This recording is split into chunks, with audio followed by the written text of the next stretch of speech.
the shining light that we bear. We're the only ones to make her brighter, the only ones to make her better, the only ones to make her.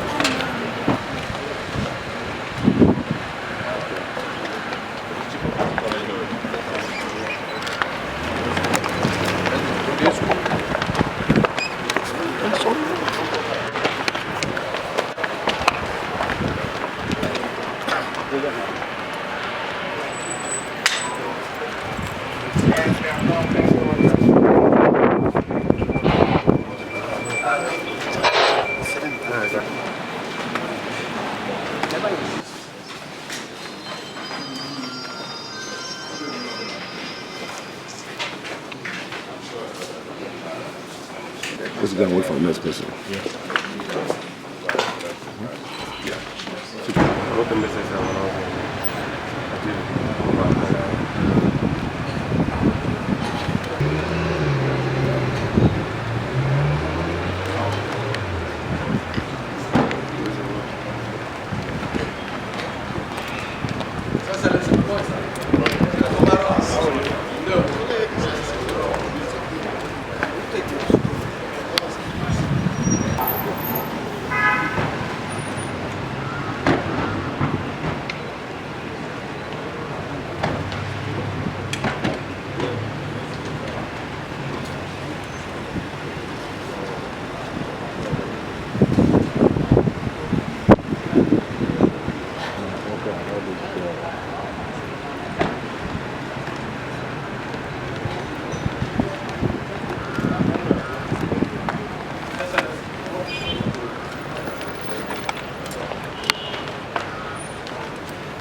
Come back.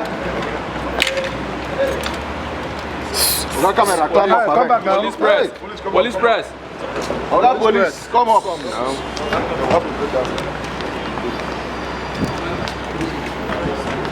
What's your name?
With the Inspector General of Police, and as they are coming in, all of us must be standing so that we take the national anthem of the Federal Republic of Nigeria.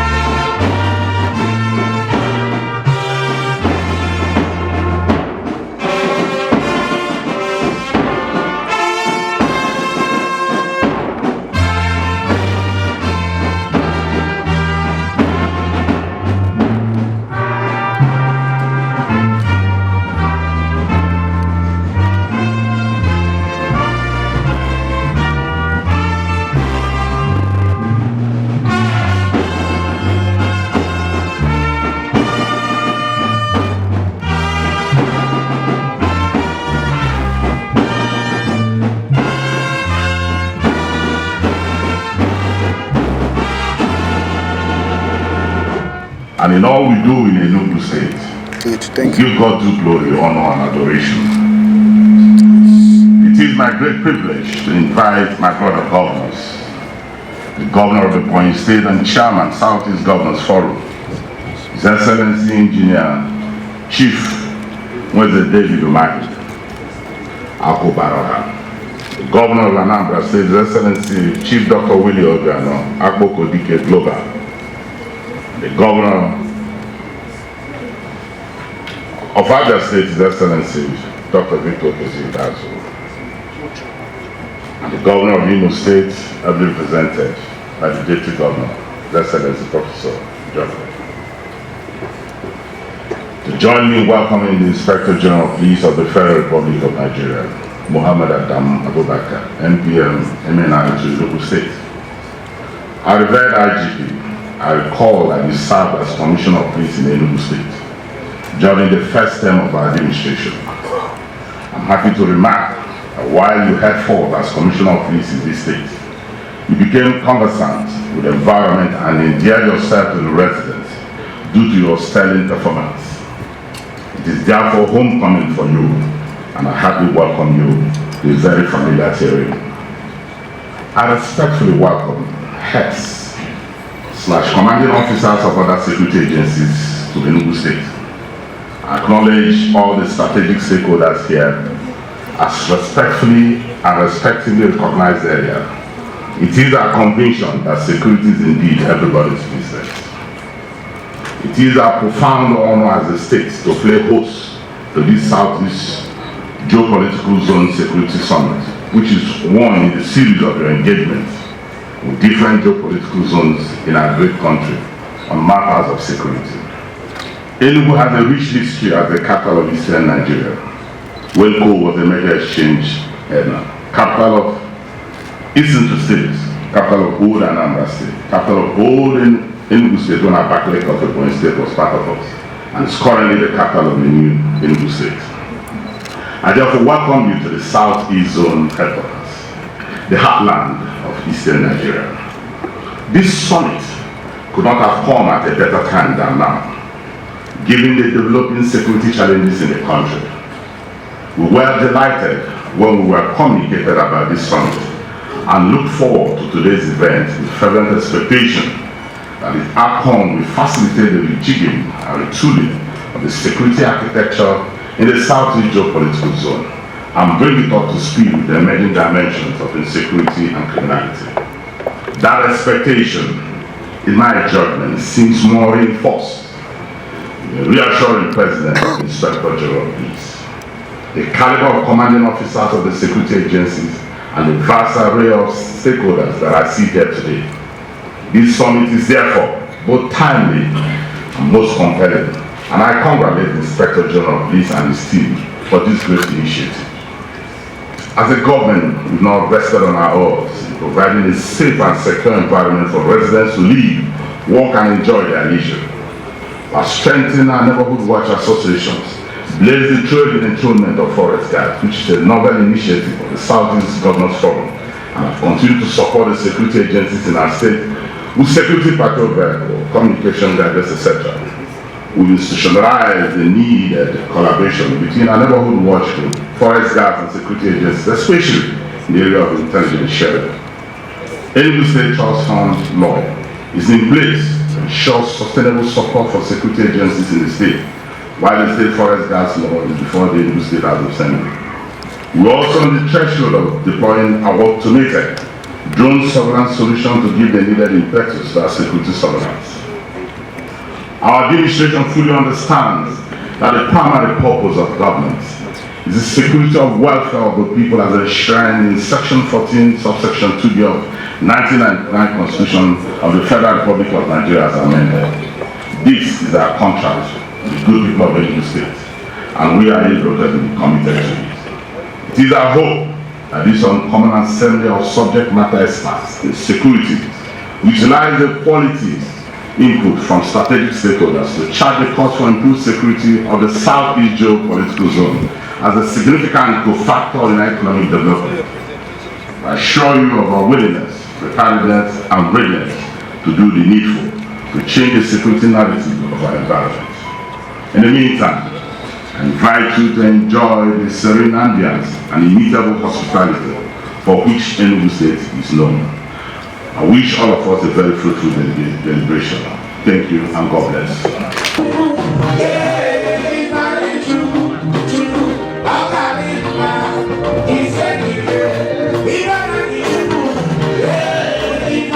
Is a testament to the need for strategic partnership between the state security and those of us on the other side of human security, especially in terms of articulating, pursuit and consolidation of state security policies that will ensure human security as the bedrock of peace and stability. No doubt there has been heightened security concern in southeast and other parts of Nigeria. And in the past decade or so, Nigeria has contested with several devastating security breaches leading to loss of lives and destruction of property. Presently, Nigeria is grappling with a broad spectrum of challenges. There are the challenges of Boko Haram insurgency in the part of the north, youth militancy and restiveness in the Niger Delta, the fatal clashes between nomadic Fulani herdsmen and their host communities, especially in the Middle Belt and Southeast Nigeria, the Odua People's Congress in the Southwest, the movement for the actualization of sovereign state of Biafra, MASO, and indigenous people of Biafra in the Southeast. In addition to the mainstream security challenges, we've had to deal with kidnapping, armed robbery and banditry, and ritual killing, violent crimes, suicide bombing, and so on and so forth.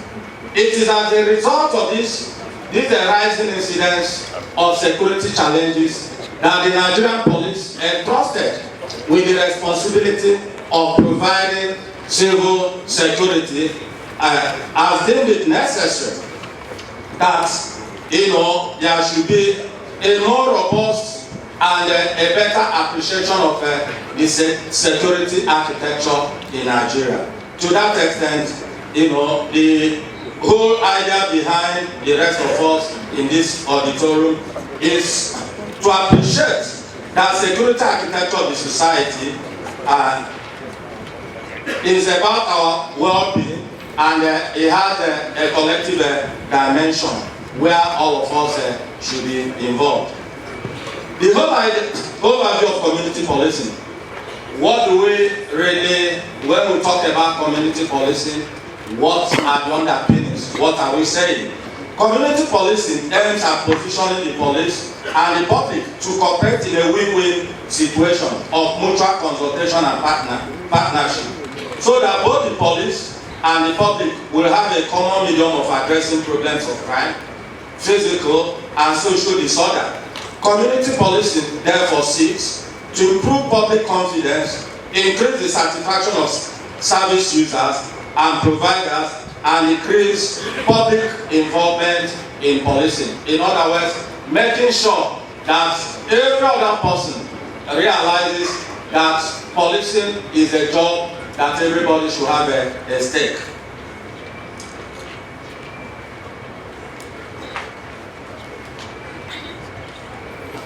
Issues in public community policing. They are common issues directly or indirectly hampering the smooth development and acceptability of community policing in our own climate. It is not all bad that such issues are raised here, since in my opinion, it would further strengthen the philosophy and the operation of community policing. Let me point out a few pitfalls in our reflections. One, the issue of absence of constitutional backup. Most countries of the world implementing community policing, such as the United States of America, Britain, India, South Africa, Liberia, Sierra Leone, have laws supporting the implementation of community policing in their respective countries. Legal support encourages sustainability, uniformity in implementation, internalization of the process, processes, philosophy and strategy by every police officer. In Nigeria, like some other countries, community community policing is entirely left to the administrative policy or discretion of Inspector General of Police. Lucky enough, successive Inspector Generals of Police in Nigeria, since Tafa Balogun, have been enunciating policies that support the implementation of community policing. This is not good enough because an Inspector General of Police may meet tomorrow and decide not to support the implementation of community policing as a strategy for enhancing security. Lack of legal policy supporting the implementation of community policing is a major setback in the development of the concept of community policing in Nigeria and therefore should be adequately looked into.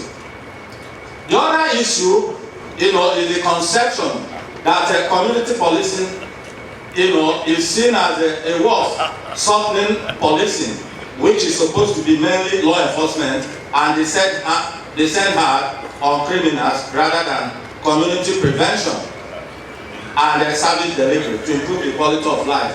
This has been an assumption that once you talk of community policing, you are softening ground for criminals to take over, that police should leave most of the policing actions and activities to the community, which essentially is not true. But community policing is all about ensuring that police officers become more proactive rather than reactive to crime and criminalities. The very important question, which is very important, is the question of whether community policing is a panacea to crime and criminalities. The biggest question academics and professionals in community policing are finding difficult to answer is whether community policing is actually a much awaited answer to the problem of crime, security and safety. In other words, does community policing lead to reduction, prevention and control of crime? It is an ongoing academic debate, but it is complicated by the difficulties in carrying out evaluation of the actual impact of community policing as has been done in so many other societies where they are implemented. It has more qualitative assessment than quantitative. To that extent, it's yet to be a short proof, but in terms of perception, both scholars and statesmen have appreciated the fact that community policing tend to reduce crime because it gives room for the community members and agents to get involved in the issue of policing. But we must know that whether community policing is a panacea or not, it is very important that we appreciate that community policing is more democratic form of policing than any other form of policing in a modern community. Democracy encourages the involvement of people to governance and accountability to the people. So is a community policing, preaching that the issue of security is not the responsibility of the police alone, but that of everybody. Community policing is the only policy method which is compliant with democratic values. Also, experience has shown that increased citizens' involvement is more effective crime control measure. The success of vigilantes, such as Neighborhood Watch groups, is one example of the effectiveness of making crime fighting a joint venture. Recommendations for strategic partnership, effective community policing. A strategic partnership is an agreement between two distinct entities to share expertise, resources, or competencies for mutual benefit. Thus, when we talk about strategic partnership for effective community policing in the southeast zone of Nigeria, we are actually asking the question, How can the people and communities of Southeast work with Nigerian police to ensure effective community policing? In this context, we must also appreciate the fact that strategic partnership is the person or group with whom you collaborate and share resources. This kind of relationship is a win-win for both parties and can help us take security and effective policing to the next level. The fact that security is our collective responsibility. The current security situation in the country for both uncertainty and calls for urgent action. One is gladdened that the theme of this summit is anchored on strategic partnership for effective community policing in the Southeast. The Police Command has recognized the impact of the people and communities in the zone and must carry them along in our collective security determination. The presentation has therefore tried to excite our mind on the enormity of our situation and the factors at play in our security architecture. We need to act fast to avoid the unsavory experience of learning geology the morning after earthquake. Thank you and God bless you.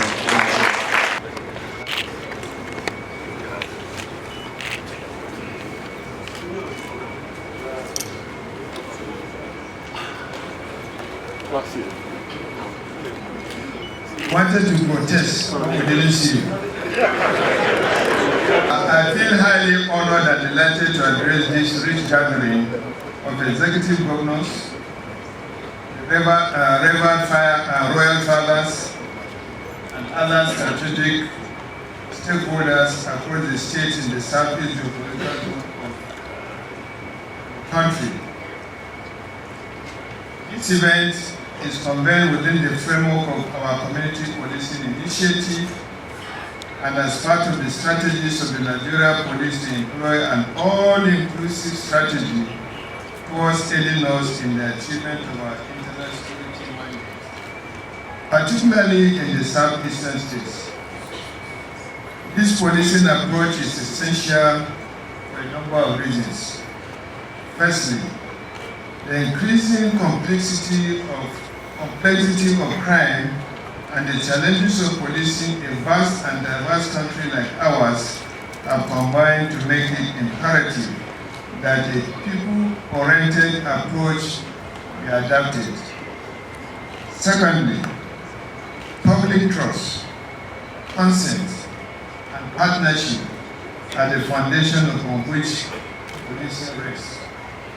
Consequently, any policing architecture that alienates the citizens it was established to serve cannot optimally achieve its crime control mandate, regardless of how well equipped, motivated, or trained such a police agency could be. Hence, it is considered essential that policing be returned to the community.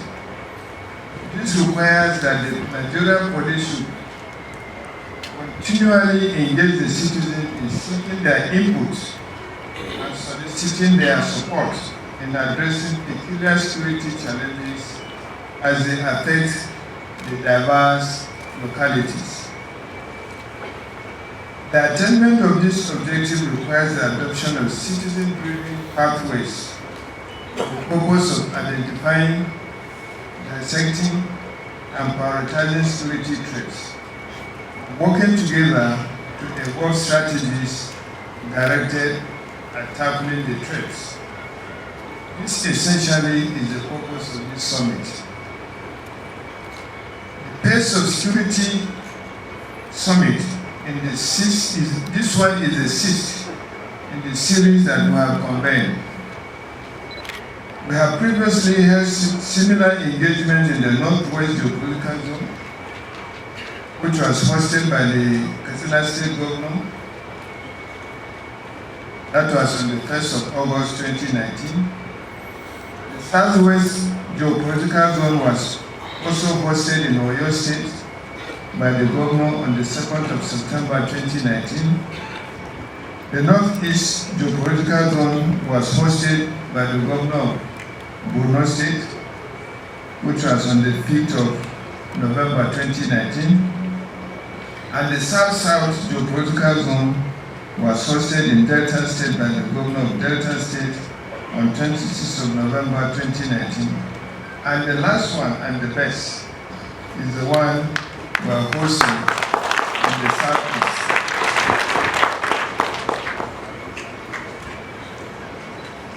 All the summits ended with very successful outcomes. And I'm delighted to confirm that the strategies jointly developed, as well as the partnership we built at the meetings that we have so far held, have been effective in addressing the security threats that are peculiar to each of the geopolitical zones. The Southeast Geopolitical Zone is challenged by the threats of kidnapping, armed robbery, youth restiveness, communal disputes, and cultism. The commissioners of police across the zone have been working assiduously to mitigate these security threats and have indeed recorded significant breakthroughs in recent times. The obligation to sustain the gains being recorded have made the integration of community policing strategy to policing functions in the Southeast very imperative. As we proceed with the Southeast phase of the Security Summit, I am particularly pleased to confirm that the federal government has approved the adoption of community policing strategy as the strategy to be adapted for managing internal security threats in the country. This forum provides a veritable opportunity to give insight into our plans for the implementation of the strategy. The community policing model being envisaged for Nigeria under the current dispensation is one that will draw on the legal opportunities provided by the Police Act for the engagement of special constables, who in this instance will be engaged as community policing officers under the coordination and collaboration of the state governors and the police. Under the Police Act, the special constable is an auxiliary police or part-time law enforcement officer who is specifically appointed to complement the conventional police in crime management and maintenance of law and order whenever the need arises, with the exception of being engaged in military duties. Provisions for the establishment and utilization of special constable is provided for under Section 49 of the Police Act, and they are appointed in accordance with the provision of Section 50, subsection 1 of the Police Act. In view of these provisions, which approve their recruitment to serve particular purpose or purposes, and which also confers upon them the powers, privileges, and immunities of police officers within their localities, special constable could be recruited within specific communities, trained and used as voluntary community policing officers to drive the community policing initiatives at the grassroots level. The selection of the special constable shall be done in a process that will actively involve strategic stakeholders within each community. In order to aid effective implementation, the following process are to be in place. 1. We shall establish community policing committees at local communities, and at the state levels. 2. The divisional police officers, the area commanders, commissioners of police shall identify strategic stakeholders in their areas of jurisdictions and constitute them into the community policing committees at the various levels. 3. The heads of the community policing committees at each of the levels shall be credible, respected, and influential traditional rulers, religious leaders, or community leaders. 4. The Community Policing Committee shall operate under the coordination of the chairman of the different committees that will be constituted and with the support of the head of the police formation at that level. The operations, authority, and privileges of the Community Policing Committee shall be limited to their respective localities and not beyond. 6. The composition and the structure of the Community Policing Committees may not be uniform across all localities, as they may be dependent on the nature or peculiarity of each locality. 7. The membership of the Community Policing Committee shall be drawn from the traditional institutions, religious bodies, youth organizations, market associations, transport unions, vigilantes, artisans, hunters, socio-cultural associations, professional organizations, farmers' bodies, hoteliers, security agencies, town unions, educational institutions, among others. So what will be the role of the Community Policing Committees? Their role shall be as follows. 1.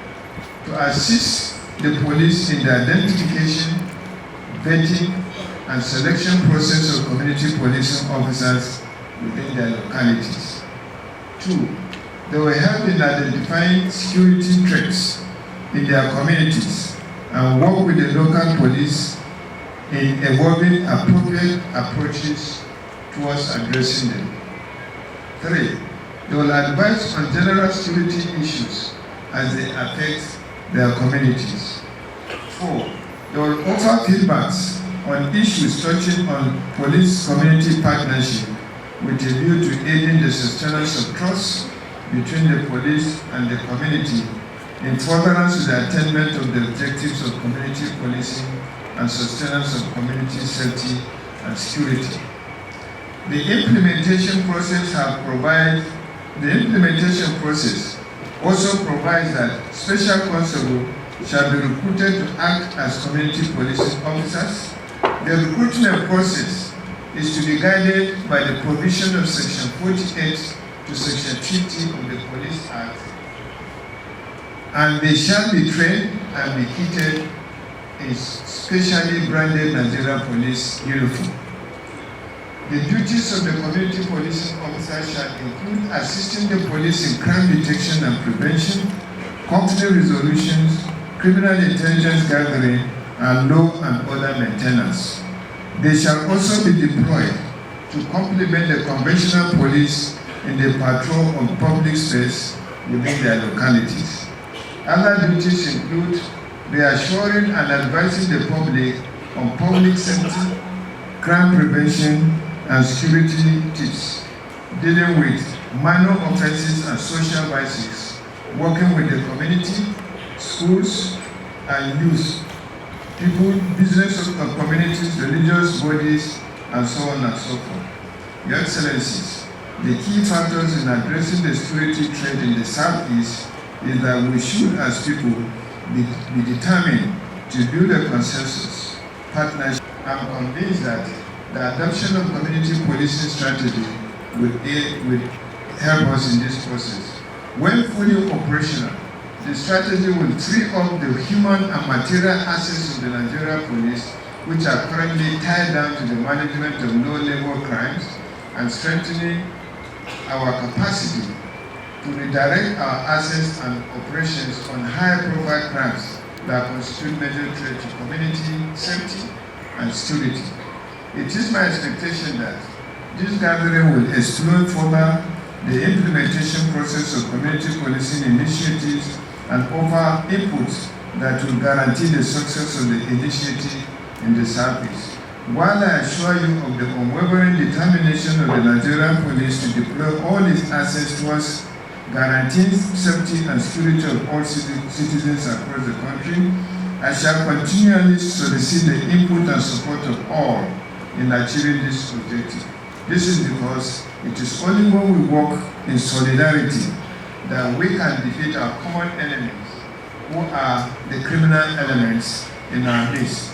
On this note, I sincerely appreciate the support of His Excellency the Executive Governor of Enugu State, Right Honorable Ifeanyi Ugwuanyi the Gburugburu, for partnering with us and hosting this summit. I also thank all the other executive governors here present for their consistent support for the police in their various states. I'm similarly immensely grateful to our relevant traditional rulers and the religious leaders and other stakeholders here present for sacrificing to personally honor our invitation to this summit. It is my expectation that the outcome of this interaction will alter the security narratives in the Southeast Geo-Political Zone for good. I thank you all and pray that the Almighty Allah Subhanahu wa Ta'ala will continue to protect and bless you, the Southeast Geo-Political Zone, and our beloved country. Thank you very much. And the Pentecostals, we are very grateful to you for this summit. And we have come here in that spirit of partnership. And want to say that we religious leaders, Methodists, are you still there? Yes. Are saying that what's happening in the nation today is very much devastating and we're very much frustrated. But with prayers, hope shall be well. Before now, internal security is in the hand of the police. External security in the hand of the soldiers. Nobody sees the soldier at all on the street before, because security has gone out of hand. Police has become inefficient or inadequate, and so police soldiers come in now to help. But most of it now is that it has become a worrisome thing that today many reverend fathers are being kidnapped, religious leaders are in danger. Church premises are now in trouble. And we need to ask ourselves, why is this so? If this will continue, and we pray, and God decided to send His angels down, Nigeria will be in confusion. So we want to appeal to you that time has come that you must help us with this your strategy to make peace to reign in our community. We are religious leaders. We don't want trouble. All we want is peace. We want to support our governors to maintain peace, who are the chief security of the states. But sometimes they are hampered when they are supposed to take some certain initiatives. They have to take orders from Abuja before they act. And because of the inadequacy of this security all over the whole place, the agitation for these security outfits in zones have come up. But with this security strategy now, I'm happy to have my community's policing. We hope it will help. I want to say that again, when a single affluent man is having 20 policemen in his house, 15 policemen in his house, guarding one person, you become inadequate. You have to look into it. Why should somebody, because he has the money, because he's a businessman, 20 policemen in his house, at the risk of others in that community? That should not be tolerated anymore. We are praying for you. You're one of us. But please, help us tell Mr. President that these Fulani housemen should be declared terrorists in this country. We should declare terrorists in this country. They've terrorized us enough. Our women can no more go to the farm. Our people can no more move on the streets. Your Excellency, the roadblocks in Southeast is amazing, alarming. Look into it. A friend of mine came from, the bishop came from Zaria and was taken to Oka. He was alarmed, saying, Bishop, what's happening? How many roadblocks? I said, in our area in the north, we don't have some roadblocks. Why this selective negligence? Your Excellency, look at these roadblocks. They have become toll gates. Toll gates, no more for security. We are ready to partner with you. We are ready to pray with you. You're one of us here. You were a commissioner here when I was installed at PCRC Grand Patron, June 9. You were here. There's little we can do to stop people from being violent. But if you can carry out this strategy properly, recognizing the traditional rulers and governors in their communities to help you out, there will be success. I want to please appeal to you. Let them stop kidnapping our clergymen. Let them stop harassing our religious leaders. We don't have money, but we have the grace of God. I want to say here, if these Fulani herdsmen continue the way they are going, we will not take it lightly. We have our security measures as a church to deal with them. I want to say here, we will deal with them spiritually, we shall deal with them materially. So, we want God to take us into our hands. But please, let Mr. President declare them terrorists. They should stop hampering them or probably protecting them. They are dangerous. And Boko Haram, as you are seeing in this country today, is not yet defeated. Please, for God's sake, the churches are praying and saying, save us from this danger. Okay, bye. Move on. Thank you very much. Welcome home. You were Commissioner of Police here, and you were a very successful Commissioner of Police. I am not surprised that under your tenure, some intellectualism has been brought into policy. The idea of community policing has been all the time on the air, but nobody has given it more teeth as you have. And I want to thank you. We welcome you.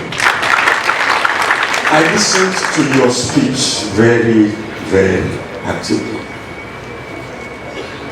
I think you're willing to do things the right way, but I think you are making a number of assumptions as it concerns the Southeast. I'm sorry to say that in this area, our people have absolutely very little confidence in the police.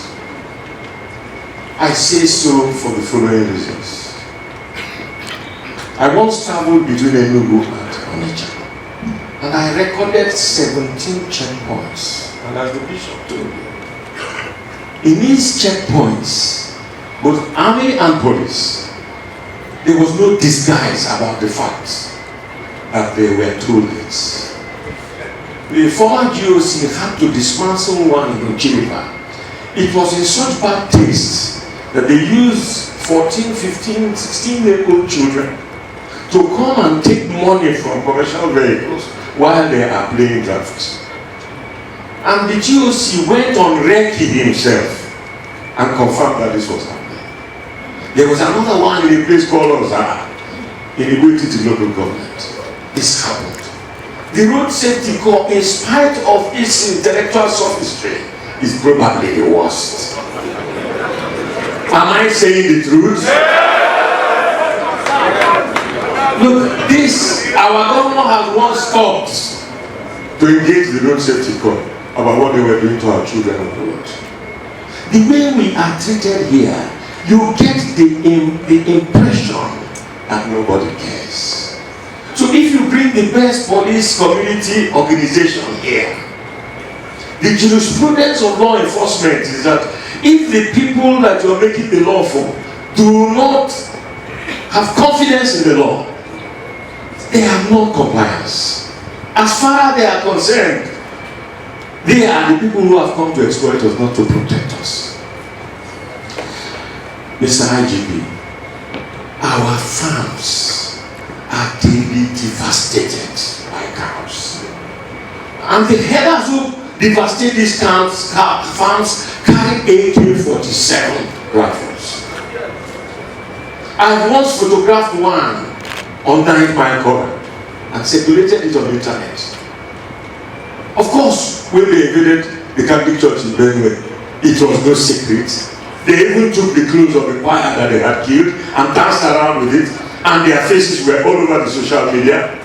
All the profiling you needed to identify them were there, but nothing was done. Our people conceive that there is one law for us, another law for the others. Because of the way I have held down our youths from occupying police checkpoints just to stay there take photographs, and send to you about what they do. Because I know it will precipitate conflict between them and the policemen. But please, IG, if there's anything you can do for us on this trip, is to give a loud instruction to your men that anybody you get evidence that he exploits people on the road by demanding bribes for them. Sometimes they give children, that is the one the army is very good at, they give children water to sell. When the lorry comes, the driver drops money disproportionate to the price of the water and takes one bag of water. And they go and retire to them where they are sitting. It is public knowledge, don't we know it? Because of our war situation, the impression of the Igbos here is that we are conquered people. And you know that there is a limit you can drive a man to the wall. Mr. Inspector General, in every jurisdiction where you have sent your people for training abroad, whether it is in UK or in the United States, their chief constables and their sheriffs are elected by the people. That's what makes jurisprudence very effective. There is not one commissioner of police in the Southeast who is an Igbo man.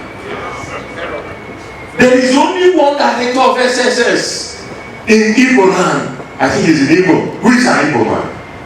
How can you talk about community policing when the people you want to supervise our people do not understand the language, they do not know the terrain? We have no shortage of Igbo officers in the Nigerian police or the Nigerian army or the civil defense or what have you. Why is our place targeted for posting of non-indigenous to our place? Even the gods are here. I want to plead with you, Mohammed. Forgive me, but you are my friend, so I can call you my friend. I want to plead with you. Re-examine the posting you make here. All of us who are leaders, including these governors who are here, they are in great difficulty to stop the rage of anger of our people. I am happy that when you were categorizing our problems, you talked about the restiveness of the youths. When we studied Hooke's law in physics, there is something they call elastic limit. Our children have reached their elastic limit in terms of endurance. I want to say that your legal architecture does not take into consideration that governors by constitution are chief security officers of their states. That section 14 also gives them the right and responsibility to protect the lives and property of the people in their states. So when you begin to talk about recruitment and you begin to be command and control, and you do not share with the governors and their representatives and the local areas this command and control and recruitment, this exercise is dead on arrival.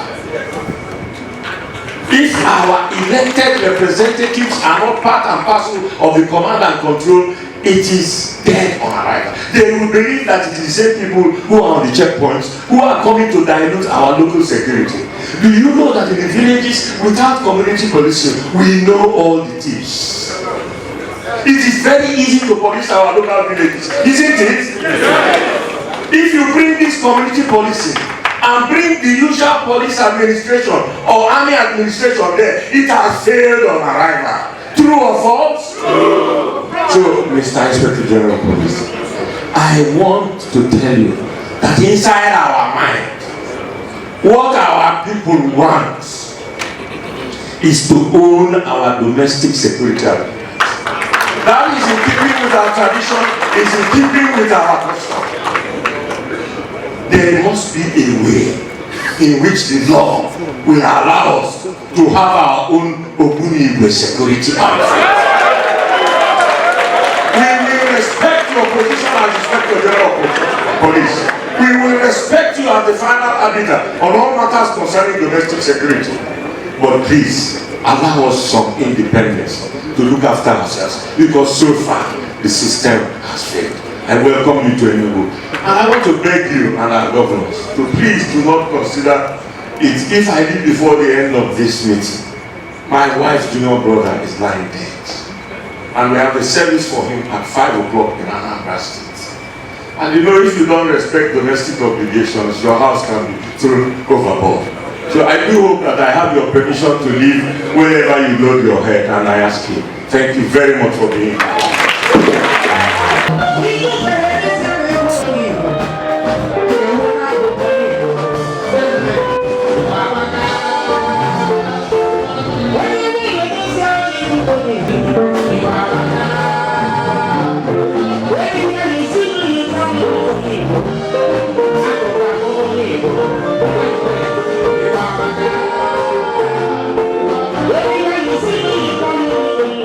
Here in Southeast, as presented here by the President of Anese, our religious leaders, and of course remarks of our traditional father, that they were not different from what was handed over to us. And we've gone through all that with IGP without letting you know the details, but we assure you that all the challenges is being addressed.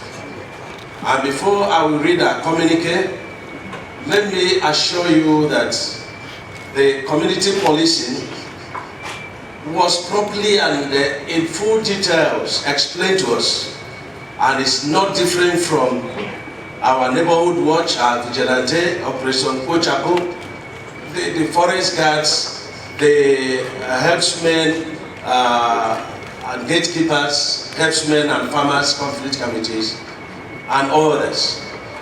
And so, when we saw that this is totally in tandem with what you're doing, we decided as your governors to embrace the initiative of community policing, which is an endorsement, official endorsement, in line with the Police Act of what we are doing to safeguard the lives and property of our people. So we assure you that we are on top of the matter, and we commend the IGP so much. He's a man that is committed to professionalism. I often told him in presence of Mr. President that he's a stubborn man when it comes to his professional duties. But we always insist on what is right to be done. And we thank him that during the election, he insisted on police being neutral in Southeast. It may not be 100% because it wouldn't have been everywhere. But we are very grateful to him, and this is what we are insisting. So I want to thank you for coming, and I assure you that beyond this communique, the IGP we've gotten quite a lot, and we don't want to make it public here, but to begin to see changes. Even the roadblocks, we have discussed it, and you begin to see a lot of changes from today. So thank you. These decisions arrived, in this summit, which has been declared to be the best in the country. I think you should clap for that. The following strategic decisions were made after a comprehensive and exhaustive deliberation in our today, 12th of February 2020 Southeast Security Summit, initiated by the IGP and hosted by Enugu State Governor. 1. Taking into cognizance the existing security initiative instituted by the governors of the states in the Southeast Geo-Political Zone at the various local levels, such as the vigilante groups, the neighborhood watch, forest guards, farmers herders committees, the homeland gatekeepers, etc., which are in conformity with the community policing strategy. The state governors have accepted and adopted community policing as an effective tool in bringing policing to the grassroots. 2. Community policing committees made up of traditional rulers, community leaders, town union leaders, religious leaders, etc. within the locality will be charged with the responsibility of selecting and recruiting community policing officers that will work within the communities. the governors of states within the geopolitical zone to reinforce and provide improved capacity for the police and other security agencies in their respective states in support of the community policing program. Each state within the Southeast geopolitical zone to individually and periodically undertake operations against crimes and criminality in synergy with the police and other security agencies. Number 5, the states to individually develop modalities for sharing intelligence with other states in the zone on the movement and activities of criminals within the zone. Number 6, each state within the zone to increase its investment in social intervention programs aimed at providing legitimate and alternative means of livelihood for our teeming youths.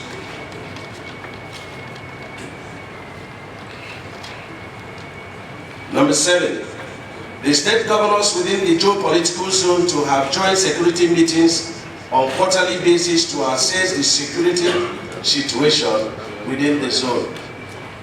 Number 9, the Ministry of Information in various states within the zone in conjunction with traditional rulers, community leaders, religious leaders to liaise with police public relations officers in the 5 state commands, police commands within the Southeast in creating public awareness and sensitization programs on the need for active engagement and participation by citizens in community policing initiatives within their localities. Number 10, the IGP to expedite action on the full takeoff of the 2 additional police mobile squadrons recently established in the Southeast geopolitical zone to complement existing security architecture and boost safety and security within the zone. In the furtherance of this objective, the relevant state governors will support the Nigeria Police, especially in the area of provision of land, office accommodation, vehicles, and other essential logistics. May I, on behalf of the governors of Southeast and our leaders, appreciate very highly our IGP for initiating this meeting, and to thank all the police officers that came with him, and also thank our security officers within our zone for all their efforts and commitments. We are deeply very grateful. We seek collaboration, we seek partnership, and we are thankful that IGP granted all our requests and concerns. Thank you very much, and God bless you. We shall now take the national anthem of the Federal Republic of Nigeria. May we all stand for the national anthem.